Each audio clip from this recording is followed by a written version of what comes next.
Hey, Magic fans, welcome back. This is your captain speaking here on Capnclydes MTG. We're going to wrap up the best cards of Ixalan the Lost Caverns series by talking about some of the best new cards for Pauper in Caverns of Ixalan. That's right, Pauper, also known as Legacy Light, because it plays like Legacy and it's cheap. But anyway, with all that said, don't forget comment, like, subscribe, hit that notification bell. The comments down below will feed that YouTube algorithm. Let's keep this place sponsor free because God knows the last thing you want to do is see me advertising feet pictures and OnlyFans. But anyway,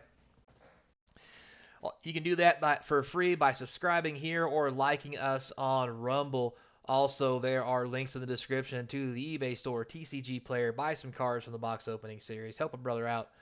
Also, got email in there, Patreon if you want to go old school, and the good stuff. So, without further ado, let's take a look at what Pauper is getting juiced with.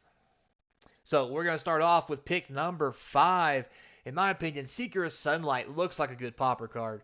It's 1 green, 1/1, comes out early, it's easy, but the best thing about this card is it has a mana sink. So if you're playing green and like most times in Pauper, you crap your hand out pretty quick.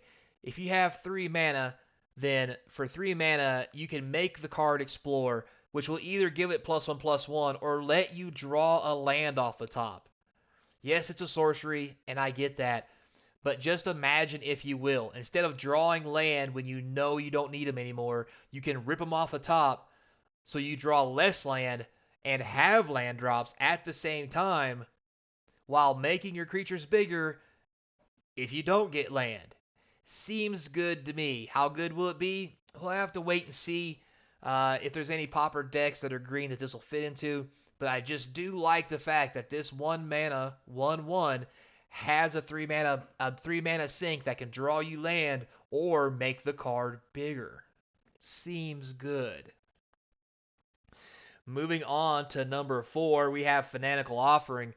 Uh, Black and 1 additional cost of this spell, sacrifice an artifact or a creature. You draw 2 cards and create a map token.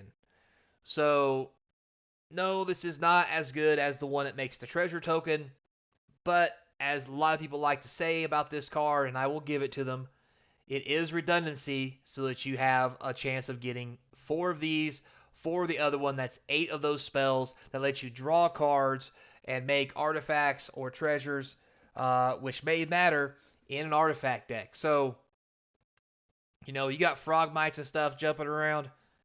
This is definitely going to be a thing. Plus, it's a draw spell. In Pauper, it's powerful enough. Is it as good as the other one? No. But would you play a little less powered one if you could have if you would play 4 of the other one and this one's a little less for the exact same cost, does the exact same thing, but you get to play 8 of them? Would you do that? Yeah, probably. Especially in an Artifact Affinity deck.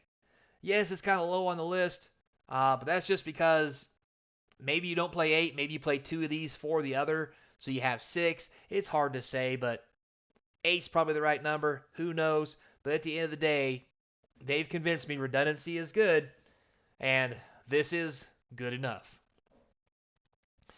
Next, we have Tithing Blade. This sweet artifact um, comes in and, well, it just kills a creature. It's a black spell that makes an opponent sacrifice a creature, which is great. And if by some stretch of the imagination you manage to craft it and flip it over, and now they're losing a life, you're gaining a life every upkeep, bonus. There's not many removal spells that are this good that actually cause people to sack creatures. The cool thing about sacking creatures is some creatures have ways to get indestructible, hexproof, whatever. This gets around all that and just causes them to make a choice to kill a creature. Now, how good will it be? It'll be real good until you run into maybe a token deck or something like that, but that's not really a thing in Pauper right now. A lot of the decks have pretty decent sized creatures that if you play this, you're going to get something good probably. Um, and if you get to flip it, Lord have mercy, they might not be able to catch back up. But 4 of these in a deck, it's 4 removal spells. If you never flip it, that's still 4 removal spells, and that's how math works. Anyway, so that's why this, for me, is number 3. Plus, like I mentioned, it's an artifact, so if you're playing Artifact Affinity, like we just talked about, that makes this card even better. So, moving on to number 2. Number 2 today, we have Over the Edge. Wow, this is a good card. So basically, a green and a white for a disenchant. More power to you. We talked about the affinity deck. This kills that. Or any other form of enchantment or artifact, because disenchant is that good. And if you're not playing against something where you need a disenchant, then you take your green creature and you target it and you explore twice.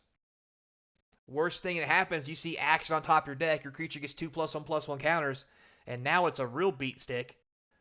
Worst thing that happens, if you call it worse, is you cast this and you rip 2 lands off the top, so that not only do you now have land drops, but you actually might be drawing a live card next turn.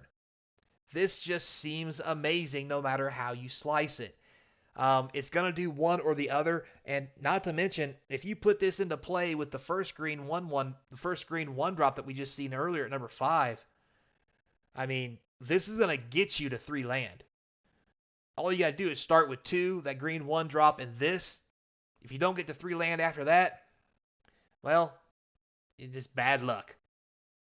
So, yeah, this seems super powerful to me, even at sorcery speed. Because let's be honest, in Pauper, instants are cool, but most people are just crapping their hand out trying to get advantage and come in fast and heavy. So, at the end of the day, this is probably definitely one of the best cards to come to Pauper. Now, with all that said, we have one spot left. It's number 1. What card takes the cake for number 1? Look at that. It's the Goblin Tomb Raider. That's right, a 1 red 1/2, already a good rate because it doesn't die to 1 damage spells, which are pretty prevalent in the format. But also, if you have an artifact, it's now a 1 mana 2/2 with haste. The haste won't matter on turn 1, but later in the game, when you make an artifact, it will matter. And if you're playing this in your affinity deck, like maybe you're playing a black-red affinity deck, or maybe you're playing whatever, or just a black-red deck in general, sacrificing creatures and making artifacts and drawing cards is the thing that you do. Not to mention, this is also going to be good in just a straight flat red deck. There's lots of good red artifact creatures that can come into play on turn 1. This on turn 2 to give you a 2/2 haster. There's so much going on that can be so powerful in Pauper with this card. With artifact synergies that are artifact creatures, among other things. So, I think this is definitely number 1. I mean, this is going to be Pauper's, what do you call it? Goblin, the 1 red mana goblin that's 2/2 that when you attack, the opponent reveals the top card as a land, they can draw it. Except this doesn't have that drawback. It just comes in as a 2/2 as long as you have an artifact and then just punches you in the face. Yeah, I cannot state how good this card is as a common. I mean, this is good enough for standard and maybe even modern play. Given how the deck is built, I mean, if you're running around with 1 casting cost hasty artifacts, this thing is just going to be house. So the fact that it's a common and can go into Pauper along with Swift Spear and everything else. Also, this kind of is counterproductive to Swift Spear to a point. Artifacts will trigger Swift Spear unless they're creatures. But you could replace Swift Spear with this and kind of redesign that Red Rush deck to have a new version of Red Rush, which may come from this, where you're playing those cool artifacts that you normally wouldn't play in the Swift Spear deck because Swift Spear needs non-creature spells. This one doesn't care. So, at the end of the day, it's going to be interesting to see how it all plays out. So, That's my call for Pauper, guys. Tell me what you think in the comments down below. Thanks a lot for watching. Until next time, be kind, and as always, I hope to see you across from the game table. Do a little monkey business, pirate style.